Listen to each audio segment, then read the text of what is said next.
Hello. Our story begins shortly after the announced death of Separatist Representative Mina Bonteri.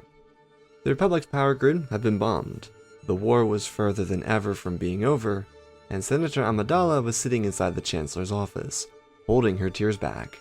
Mina was her closest ally upon joining the Senate, until she became friends with Bail and Mon. She was dead now. Padme knew that the Republic wouldn't betray an advocate for peace like Bonteri.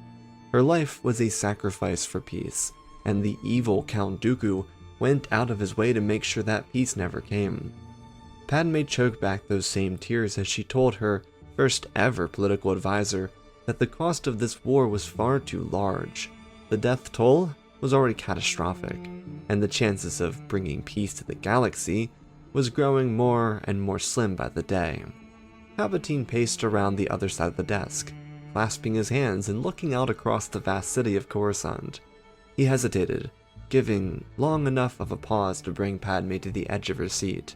He looked back, telling Senator Amidala that she had done a fine job at breaching Raxus to make a deal like that. It wasn't safe, nor was it Republic protocol, and she should technically be in prison for it. But he promised to protect her. She watched his face, shrouded in the shadow of his office, before again being lit by the setting sun across the city. He told her that she would be safe no matter what. Her efforts were valiant, and the Republic was very fortunate to have someone like her willing to go above and beyond. Padme felt validated by the Supreme Chancellor. He, for the past 2 years, disagreed with her tactics. He forced her to Naboo during the Military Creation Act. He nearly sent her to death at the Malevolence, and he gave her many other secretive orders that put her life into danger. At this point, Sidious realized that he needed to defend her, to push her just a little more. Palpatine rolled his shoulders, pulling his ropes tighter to his neck as he professed that they needed to start looking at this war realistically. He agreed that Dooku was likely behind the assassination of Mina Bonteri. No one inside the Republic would even dare to make a choice like that without his authority. He turned towards her and promised Padme that if she helped him more, he could promise her the results she wanted. It wasn't going to be easy, given the fact that General Grievous and Count Dooku loomed largely over the fate of the conflict, but he would bring peace to the Republic. Padme looked up at the Chancellor, his silhouette covering the very sun that was setting. It created a beaming presence, almost messianic. He openly told her how much he valued her countering perspectives and viewpoints. It's what made the Senate such a lovely body of government. Democracy needs its competition, its competitive thoughts, but now, perhaps more than ever, she should see the true cost of war. If they were to succeed, he needed everyone on his side. Palpatine told her that his service was always to the Republic and its citizens. It was simply time to stop hoping that peace was an option. The Duchess of Mandalore could always advocate for that, but if Padme wanted to protect her friend, it might be safer to pull back. Palpatine sighed, turning back to face Senator Amidala, allowing the shadow of his office to embrace his face in a mask of darkness. If Padme wanted to protect dearest Satine Kryze, it would be best if he let her handle Mandalore's problems. There was no reason to draw Count Dooku or Grievous to such a lovely, unharmed system. Sidious knew all too well that he was responsible for Pre Vizsla's relentless assaults against her life. It was only a matter of time until Mandalore fell. Their peace-loving ways couldn't be allowed to persist in the Imperial era. All in a matter of time. Until that time came, though, he walked over to Padme's side and held her hands in a parental way, promising that he would do everything in his power. They had always stood together, despite their policy disagreements. He asked if he could trust that she would trust in him. Padme sighed, realizing what he was doing, but understanding that no other option really existed. She would betray many of her friends by choosing this path, but no longer could innocence be sacrificed for a war that could have no victor. Dooku and Grievous would make sure to push this war until it never ended. So until peace was secured, Padme hoped and hoped that the day would come when Dooku's body fell lifeless to a heroic Jedi general. She prayed for peace to come, and decided that Palpatine needed to actually be trusted until that day arrived. After another year and a half of arduous combat and friction inside the Galactic Senate, Padme's wishes came to fruition, though it came from an individual that she least expected to be Dooku's killer, her husband. By this point in the war, she abandoned the Loyalist Committee from the early war. It was the side of the Senate that voted against the military creation bill. Senator Amidala was one of the main forces of influence for the entire side of the government. When she started to vote in alignment with Palpatine, the corporate representatives, and Chancellor loyalists, her friends became confused. Individuals like Bail Organa, Mon Mothma, or Ryu Chuchi started to question her motives. They recognized that the death of Mina Bantiri hurt Padme deeply, but expanding the Chancellor's powers and funding a larger military wouldn't fix anything. She started to see why their side was losing. Its popularity inside the Senate was dwindling, because it slowly started to sound more and more like madness.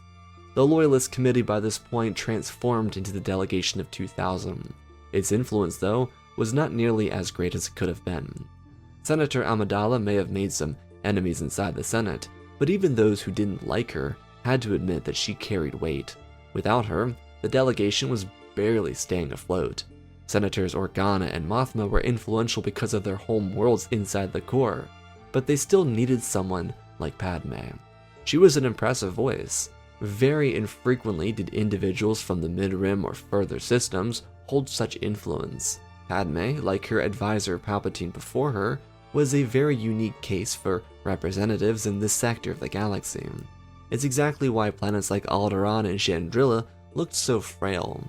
Sure, someone like Ryu Chuchi would have influence as she got older, but the war wouldn't wait for that to come.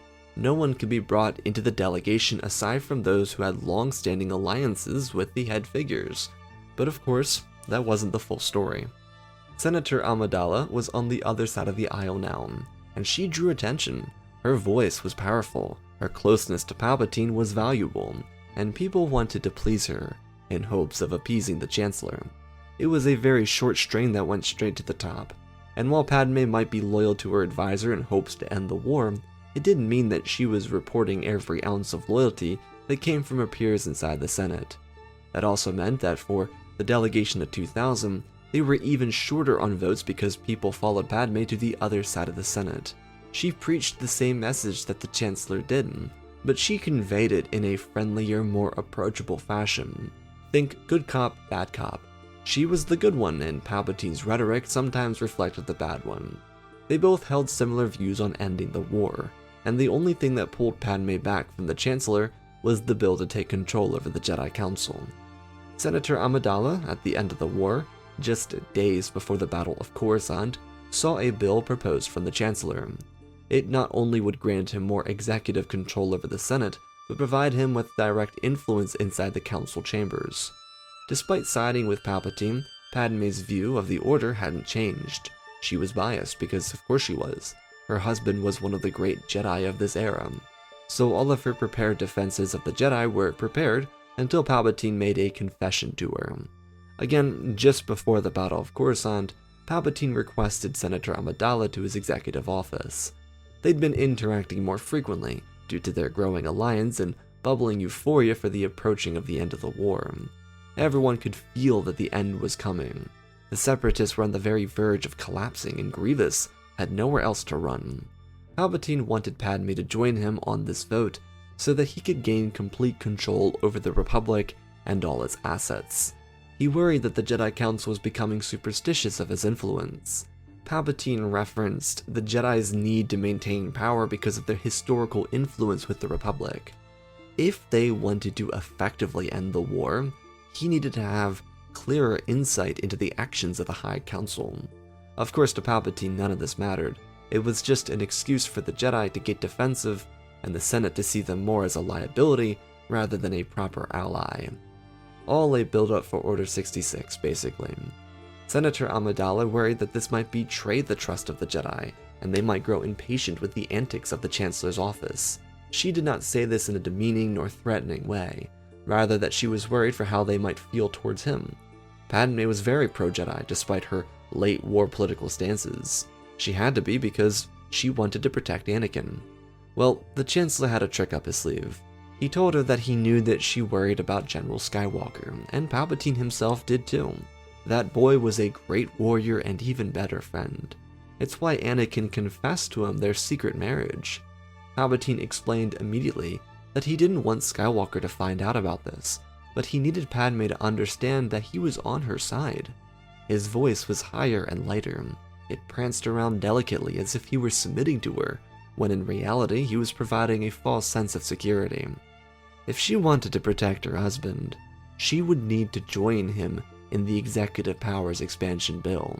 The Jedi Council was distrusting of young Skywalker anyways. It wouldn't be in Anakin's best interest to vote against this bill. Yet there was a silver lining. There always was with Anakin.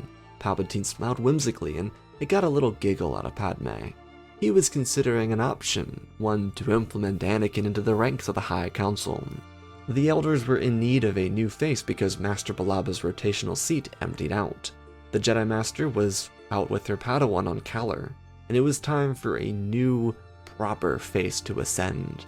Perhaps Anakin could be the perfect counterbalance for the Jedi efforts, but he assured Padme that if she joined him on this vote, that he would make sure Anakin was protected too.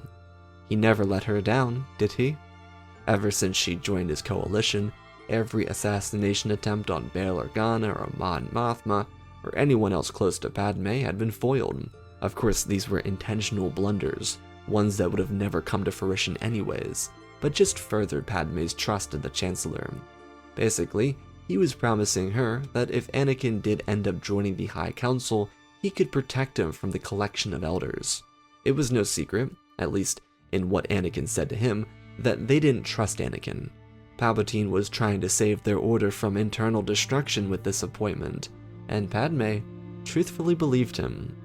Obi-Wan was a great Jedi, but he alone could not fix all the problems with the Council. Even she knew that. With Obi-Wan, Anakin, and Palpatine all working side by side with the Jedi, then surely a true difference could be made. It might even make her feel better, considering all of her other concerns. Yes, Palpatine alluded to knowing about the secret pregnancy. He didn't verbally confirm it, he simply hinted at knowing. It was just reassurance to her that he was always going to protect her life and her interests. The people she cared about were guaranteed safety, and it had been proven time and time again. She trusted the Chancellor and sided with him immediately after this meeting. Of course, she would be in the ears of neutral representatives, trying to bring them over to the winning side and winning vote. That brings all of this back to the message she read on the HoloNet before Anakin returned to her apartment. Her eyes read over the title over and again. It read like propaganda, but she was relieved because he was dead. The title said, Jedi Hero Anakin Skywalker defeats Count Dooku in heroic rescue. She smiled at the accolades her husband would receive after the war ended. He had done so much for the Republic, the Jedi, and the people of the galaxy. She just wanted him to be recognized for everything he did. He was a hero. When Anakin returned, they spoke about baby names, coming up with alternatives for a boy and a girl. If they had a boy, call him Luke. If a girl, then she'd be royalty with a name like Leia. Both parents were in total agreement with these beautiful names. They spoke briefly about the Outer Rim sieges, the return of Ahsoka, the gladiatorial arena inside the Senate, and running away to Naboo when the baby was born. All of these were truly pleasant conversations that brought them both significant happiness. They were so close to escaping the war, which so many other couples and families didn't have the luxury of. Each understood how ruthless the conflict had been, and they needed to be grateful for having survived. Their plans for the future were exciting, but of course, all that thrill came to an end with Anakin's nightmares. He promised that nothing bad would happen to Padme, and she believed that she was safe anyways. These were simple nightmares, they could not hurt her. Yet, regardless of what she said, in the morning, he rushed off to the temple to get Master Yoda's opinions. From the other side of the city, the mastermind behind these visions came to a conclusion. Sidious knew what needed to be done. Skywalker had to turn to the dark side. But this plan had many more steps to it now. He couldn't make a single mistake here. It was just simply the countdown to the end of the war. Nothing much would realistically change for Senator Amidala or General Skywalker in the final days of the Clone Wars. The only major difference being that Padme wasn't privy to the delegation of 2000's meetings about rebellion. There were theories from Bail and Mon that perhaps the Republic was dying, and that they needed to consider taking Palpatine down with an impeachment. He was a direct threat to their government. Of course, if Padme were inside these meetings, she would have informed the Chancellor, but instead, Palpatine was busy hearing two different stories from the same side of the coin. First to visit him was Anakin, during the opera show. It wasn't really intentional because Anakin was simply visiting the Chancellor per his request, but it was a direct response to the visions from the previous night. He promised Anakin a chance to save his wife from death if he used the dark side of the Force. The Jedi wouldn't be able to protect her, and their shrinking power only proved that they weren't long for the end of the war. The time of the Jedi was over, and while none of this was directly stated as such, it was implied. Second to visit the Chancellor was Padme. She wasn't as concerned about the visions as Anakin was, but she wanted to tell Palpatine that her husband just needed extra support. She didn't know much about Palpatine's plans to get Anakin into the council chambers, but he needed to be reminded of his values, and she expressed it in a way to say, Anakin could really use a friend's shoulder to lean on. She didn't want to ask for too much from the Chancellor, especially if he was too tired or focused on the end of the war, but she knew no one else that she could rely on for this. Obi-Wan was being deployed to Utapau, so he wasn't really a viable option. Palpatine listened, and again, promised exactly what she requested. Following the betrayal of Master Windu and the execution of Order 66, Padme would be terrified in her own home. Obi-Wan Kenobi, Jedi traitor, visited her. He came into her home preaching about the fall of Anakin Skywalker, how he murdered children inside the temple, but she didn't believe him, and more than that, she actually feared for her life. Padme no longer saw the Jedi as potential victims or potentially deserving of whatever happened to them. Anakin's story about Mace Windu was frightening to begin with, so if the clones had to stop out a Jedi rebellion, then it was for the better. It's what made Obi-Wan's visit with her even scarier. He was supposed to be on Utapau, and suddenly he returned to the capital from the Outer Rim after one of them tried to assassinate the Chancellor. She thought he might kill her. Obviously, Obi-Wan didn't present a real threat because he was looking for Anakin. Yet, Kenobi did pose a real threat to Skywalker. He was going to find her husband and kill him. She could not allow that. Since Padme knew that Anakin had gone off to Mustafar on behalf of the Chancellor to end the war, she knew what she needed to do. She could not disrupt the important mission her husband was on, because Palpatine promised her he would be safe, and she knew only one person who protected all of her friends during the war. If there was anyone that could keep her and her baby safe from the vengeful Jedi, it was him. After Obi-Wan departed from her home, she called Palpatine and told him everything. Sidious believed that Lord Vader could defeat Master Kenobi, but on the off chance that wasn't an option, she told him where to go. He explicitly told her to wait until midnight. Commander Fox would protect her until that moment, and then she would visit him inside the Republic Medical Complex on Coruscant. He'd take her somewhere safe from there. She thanked her friend dearly for this, for protecting her family, and he told her to think nothing of it. Palpatine of all people knew how terrifying the Jedi could be. If it weren't for Anakin, he'd be dead right now. Though Sidious was anticipating a duel with the Grand Master, he correctly assumed that if Yoda and Kenobi were alive, they'd split off. A master versus a master, and an apprentice versus an apprentice. Sidious needed to maintain Padme's trust, and it's the only reason he gave her these orders. If he didn't value her position inside the Galactic Senate, then he wouldn't care what happened. But Kenobi needed insight on Anakin's location. The only way to get that was with Padme, so the Jedi Master would wait and lurk.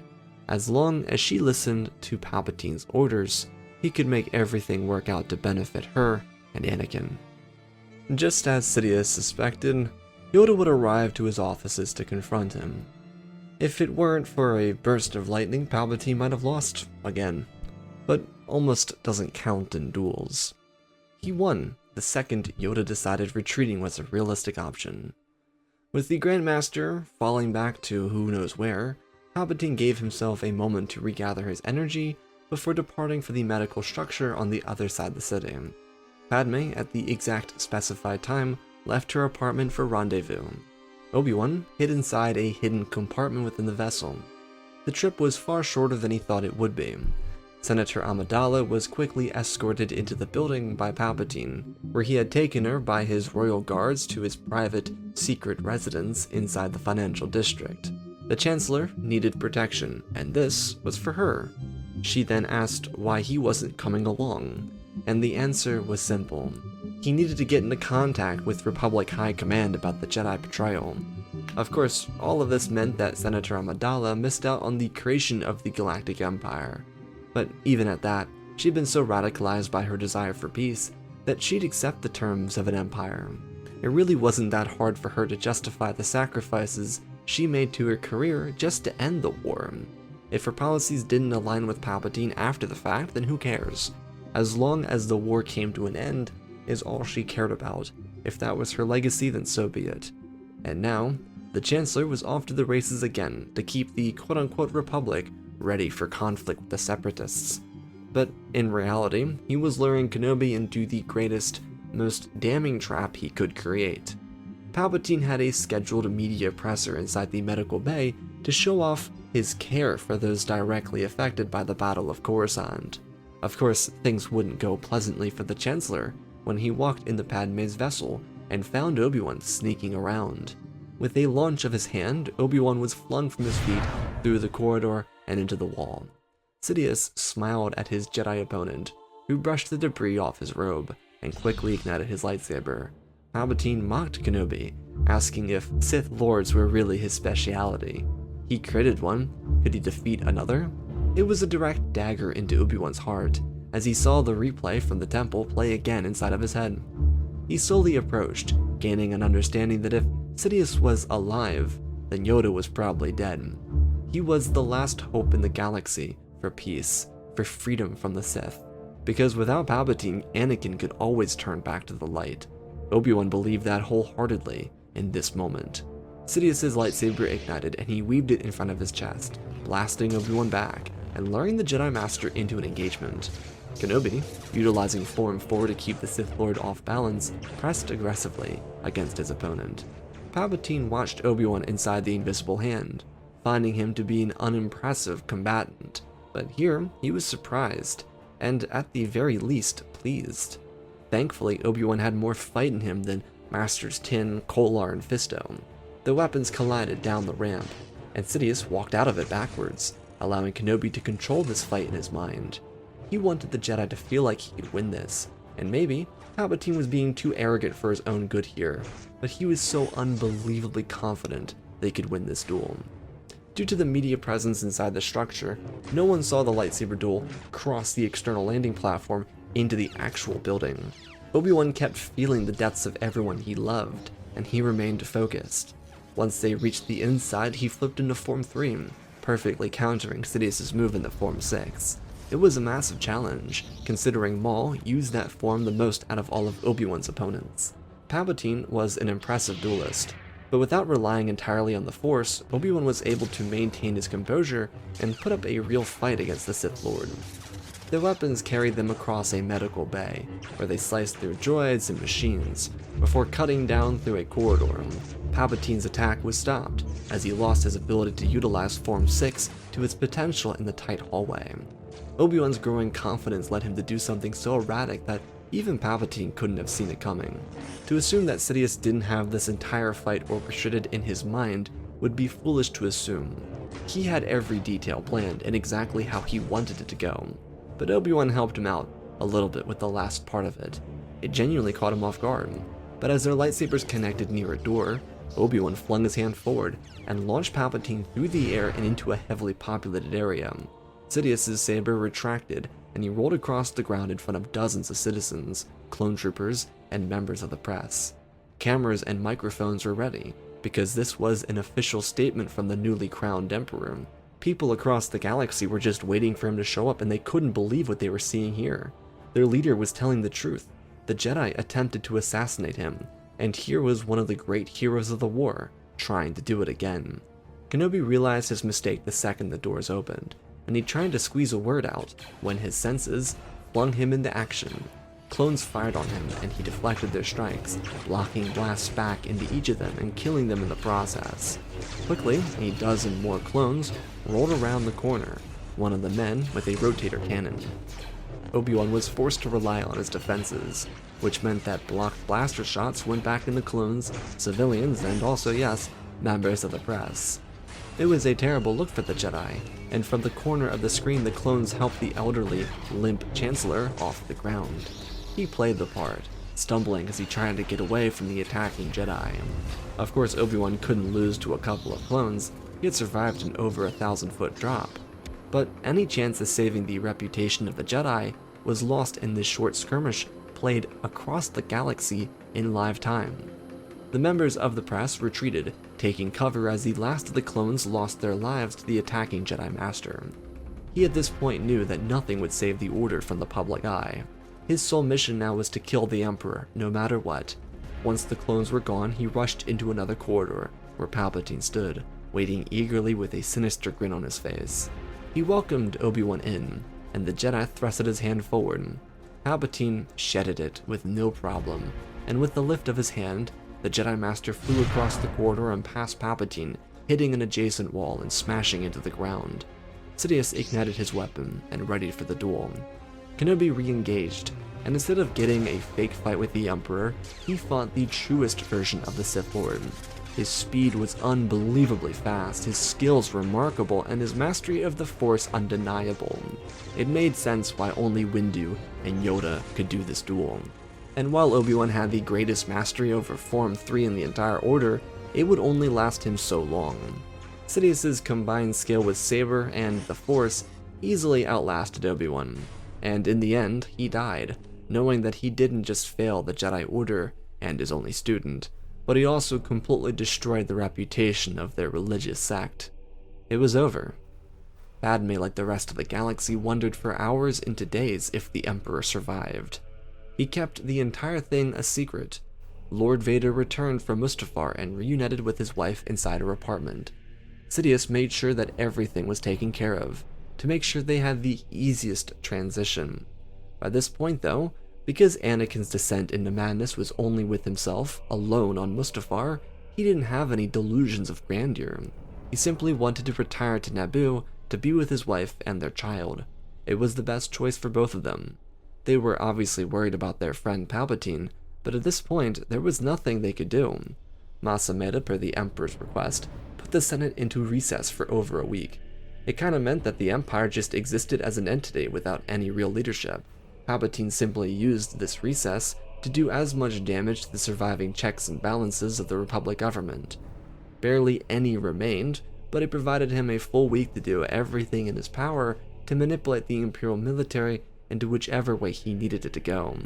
And truthfully, the government didn't really need his attention. It would draw people away from the real stories. Palpatine had all the propaganda he needed for a lifetime. Kenobi was caught on camera killing clones, citizens, and trying to assassinate the Emperor. The Clone Wars had been won. That was perfect for propaganda. And people assumed the Emperor was almost dead, just waiting for death to embrace him. And oh my goodness, Palpatine just kept people on the edge of their seats. They wanted to know if he was alright, and he let them feel the dread for well over a week. Where was he? Enjoying the reins of his new empire, of course, but they didn't know that. Rumors slipped into the press about him being on his deathbed, or making a slow recovery, and honestly, if Palpatine didn't have aspirations for galactic domination, he'd make a great weekly game show host. He had the entire galaxy waiting. Everyone wanted to know if he was safe, and it all played into the propaganda. On Naboo, in the meantime, Luke and Leia would be born. It was a little premature thanks to the stress of Obi-Wan's threats, as Padme called them, but she confessed that she told Palpatine the truth. Anakin admitted to doing the same. The very darkness that pushed Anakin to murdering children inside the Jedi Temple receded, as it had following the Tusken Massacre. He had just been validated for reaching so deeply into the dark side. Every time he actually used the darkness, he was rewarded. That ease and seduction, carried him into embracing the Sith path, without turning into a galaxy-ending demagogue. Again, without fighting Obi-Wan on Mustafar, Anakin had no reason to come to the conclusion that Palpatine needed to die. He really didn't even see the Chancellor as a threat, despite knowing exactly what he was. Anakin was just happy to be here, with his wife and with his twins, Luke and Leia. When the Senate returned to session, just a few weeks after Empire Day, people were elated. The Emperor survived. This little Empire experiment could continue as he wished.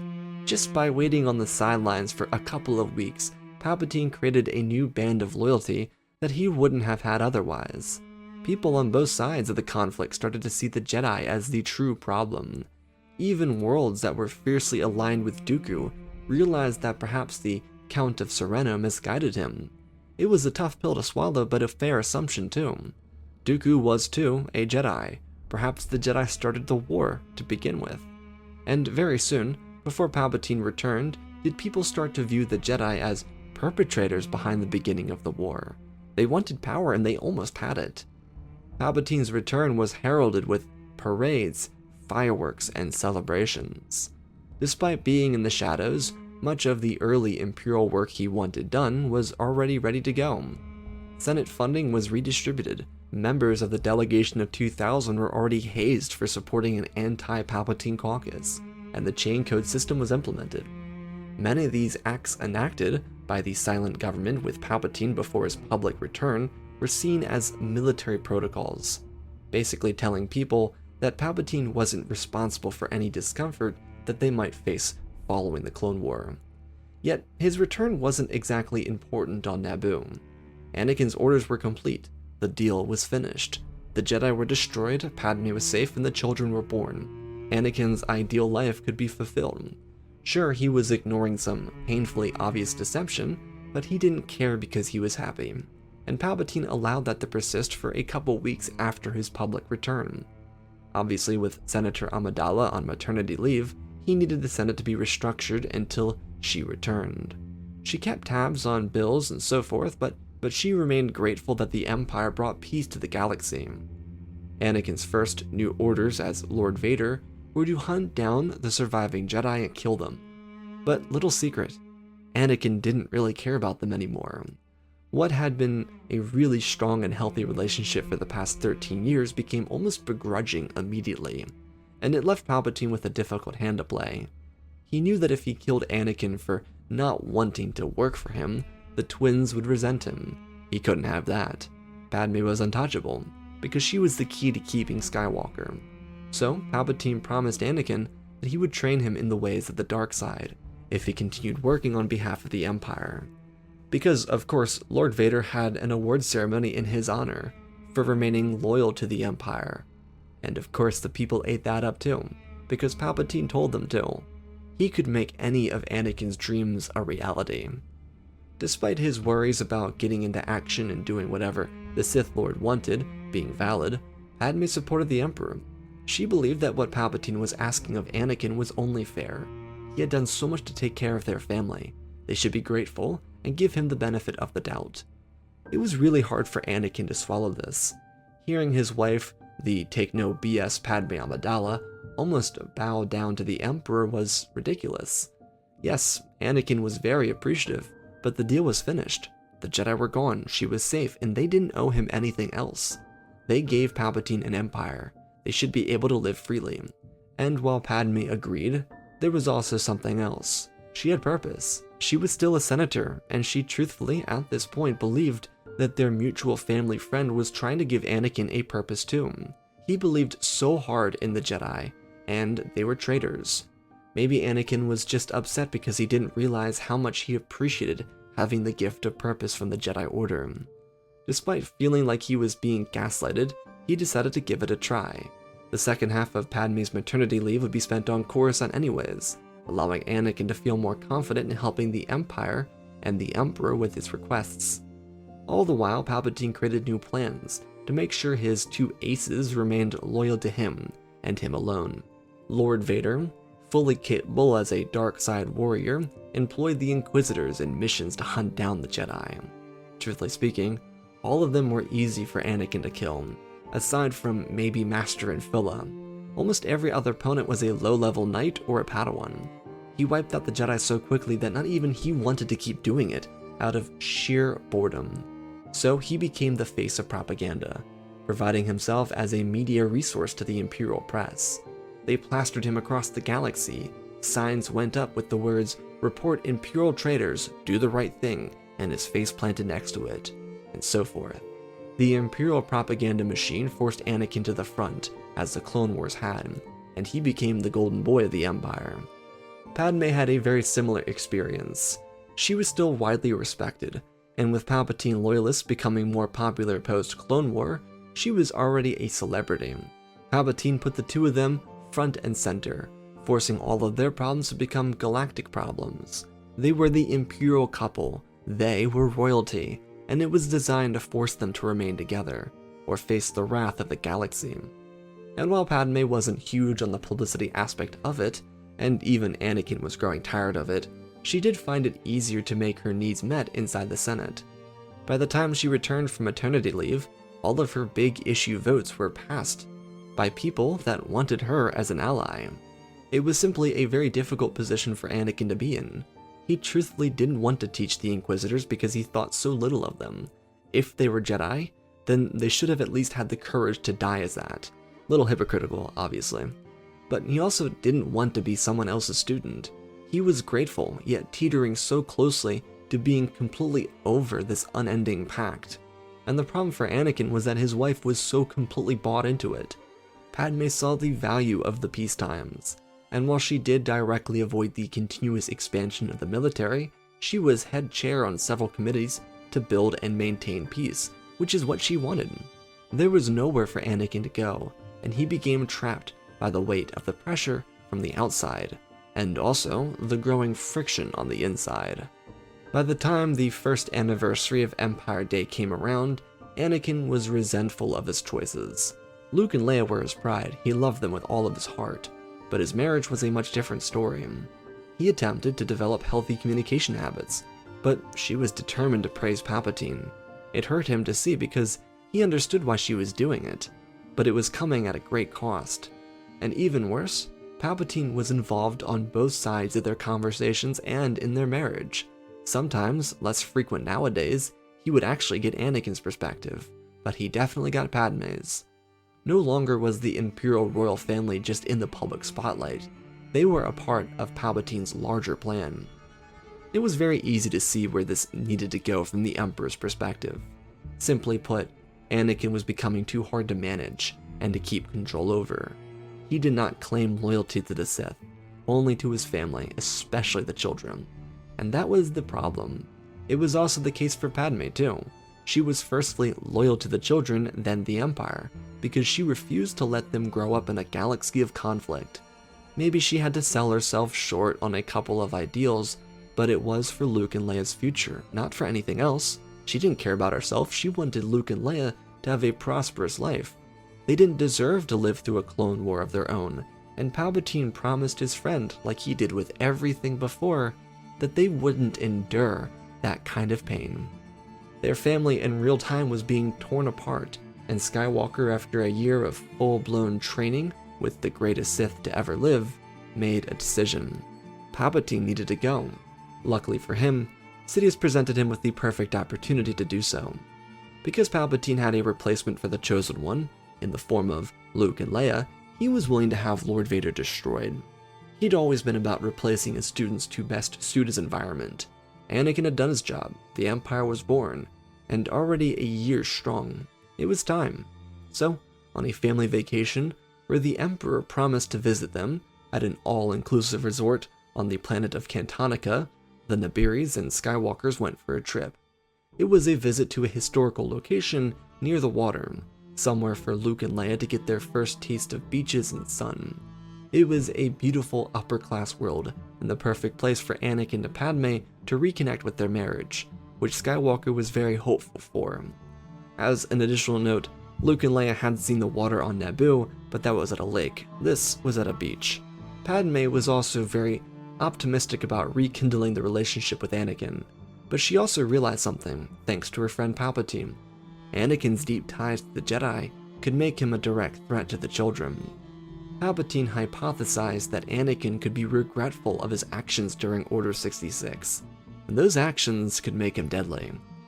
In a similar fashion to how Sidious implanted nightmares in the Skywalker's head at the end of the Clone War, he did the same to Padme, though she had nightmares of Anakin murdering Luke and Leia. His fear of the Sith growing too powerful controlled him. He pledged himself to the Jedi in these dreams and promised to exterminate the Emperor to bring the Jedi back from the dead. These nightmares started weeks before they went on their little excursion, and Padme remained quiet about all of it, fearing that she was just stressed inside the Senate. When Palpatine arrived for the vacation, the nightmares grew worse, and she spoke to her friend Palpatine about it. He told her what to do, and she worried for what might happen, but he also promised to be there with her. So one night, after all the children had gone to bed, Palpatine invited the couple to a private gambling charter. Being that this was on Cantonica, home of Canto Bight on the other side of the planet, there were always floating casino charters. This was one of them. It only allured Anakin and Padme because of the pod races that they could watch from above. The Cantonica 500 was doing its 24-hour race across the planet. They'd be able to watch from the charter. All was smooth sailing on the vessel. Everyone was drinking, just like Plagueis was the night he died. Padme invited her husband to the bow of the ship, so he could watch the pod races with his own eyes, race across the dark desert surface. He smiled, and started to tell her how much he loved her, when then he felt a sharp pain rise up his abdomen. A thick dagger was plunged into his stomach and pulled out, and he dropped to the ground. The words "I love you" hung in the air like a curse.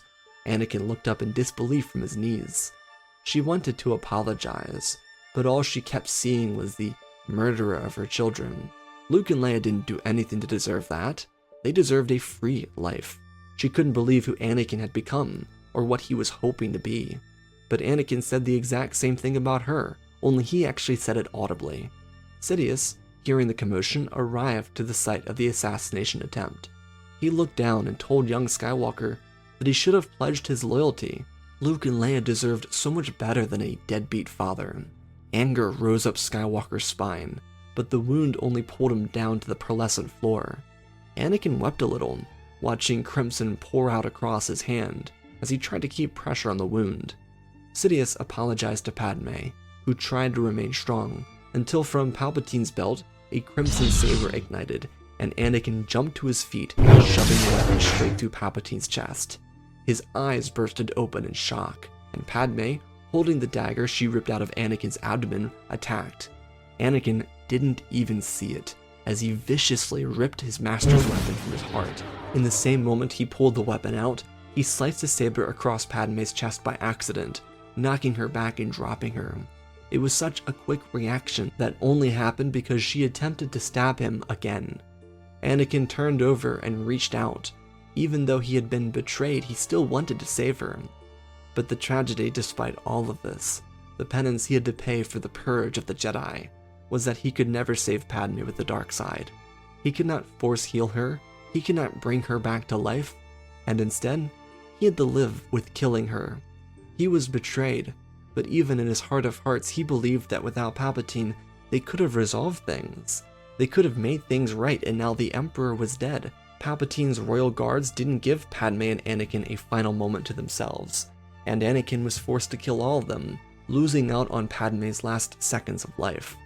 With what bandages Anakin could find, he wrapped himself up and injected Bacta, before turning back to the resort and taking his children and disappearing into the stars. Unfortunately for Anakin Skywalker, his tragic tale of treachery ended in betrayal. As he turned on Mace and the Order, his wife and master turned on him. The galaxy was left appalled by his actions because he took the singular blame for the murder of the Emperor and popular Imperial Senator Amidala. It was a truly horrific event for the galaxy, and not a soul could believe it. People wept, held vigils, and even joined the military due to their outrage, in hopes that they could hunt down and kill Skywalker. But the Empire would never be the same after these deaths either. It didn't suddenly become the big friendly giant hovering over the galaxy with his benevolent rule. It was still authoritarian in style, despite parading around its false democracy. Anakin, though, decided to return to Tatooine to raise his twins without worrying about the Empire. He could fight off the Hutts or anyone else, but he had more than enough credits to live like Jabba if he wanted. Instead, he and his family kept a low profile. The Sith and the Jedi were pretty much extinct. Even Yoda refused to come out of hiding after realizing he had lost. Kenobi's death was the seal on the end of the Jedi. The only real force were the Inquisitors, but even when one or two of them found Skywalker, they'd face death within seconds of engagement. Luke and Leia, despite losing their mother before their first birthday, grew up as happy children. Anakin found ways to love Tatooine, to see his old suffering as a gift for his future. He made some terrible mistakes, and he had to atone for them in his own personal ways. He would date around in the Tatooine scene, but focus exclusively on his children, which by the time they grew up, they were permitted to choose their own life paths, each finding something on Tatooine to make a difference. They were both great pilots, gunslingers, force users, and duelists in secrecy. Their father told them the true story of their mother's fate, and they loved him regardless of his mistakes, because he was honest. It was a fulfilling life in many ways, one that didn't rely on the constant fluctuations that came with the Imperial government. Instead, the children who used the last name Nabiri to protect themselves enjoyed the peaceful life without being the face of any galactic movement. They represented a name, one that Anakin believed represented who their mother, regardless of Palpatine's dastardly deeds, truly was. And that, my friends, is a dark, it's kind of a dark story. It's really pretty much dark. Special thanks to all the patrons for supporting the channel. Smash the like button. Let's talk about it. Putting Padme into a position that's very Anakin Skywalker-like is a little hard to do. Padme is not exactly the one to fall for that kind of manipulation, but I feel like if the circumstances were right, it could work.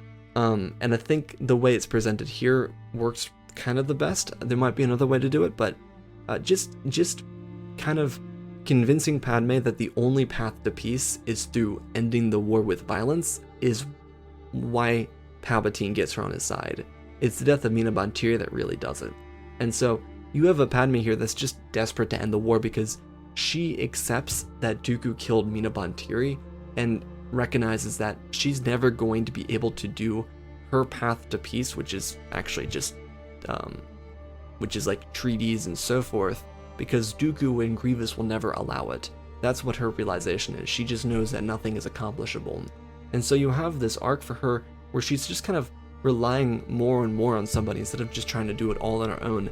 And it's kind of this unique dynamic where it's kind of Anakin Revenge of the Sith the entire story, but for Padme. She's constantly falling closer and closer to Palpatine because he's providing not only proof that he's going to protect her, but proof that he's going to protect those around her. And it's this constant lie that he's willing to do and play a part of because he realizes that Padme is kind of the key to Anakin. And he does win. He really does win to the most efficient way he could have. I think that's the craziest thing, is that he wins the most. It's that I think Anakin after Order 66 would grow resentful. I think in this scenario, as it's kind of played out, like Anakin would do everything he needs to do. Kill the Jedi, kill the Separatist, whatever. But once Luke and Leia are born and he gets to actually, be husband and wife with Padme, I think anything with the Sith goes out the window, and that's what happens. And so Palpatine realizes that he has to create a divide between the two of them, which is why he puts them in the spotlight. He makes all their problems galactic problems. He's constantly in their ears trying to sway either one of them, because at the end of the day, and Palpatine realizes this when he first, and Palpatine realizes this by the end of the war, that by keeping Padme alive, he is assuring himself the next generation of Sith. If Anakin dies, or if he has to kill Anakin, he's always going to have Luke and Leia. And that's kind of the guarantee he has until the assassination. And I'm also going to say the assassination was based really heavily on the concept art for Revenge of the Sith, where Padme was going to, instead of, what she did do, go out like a badass, which is what she is, and try and stab him. And so I kind of wanted to embody that here, is where she is obviously misguided in the story, but she does do it with a knife. She's trying to do the assassination, and it's direct parallel to Revenge of the Sith concept art. So hope you all enjoyed the story. It's definitely dark, it's definitely twisted, but it's got a kind of peaceful resolution. It's got a kind of nice ending, despite Anakin having to still atone for his mistakes. But anyways, I love you all, spread the love, and always remember, my friends, may the Force be with you.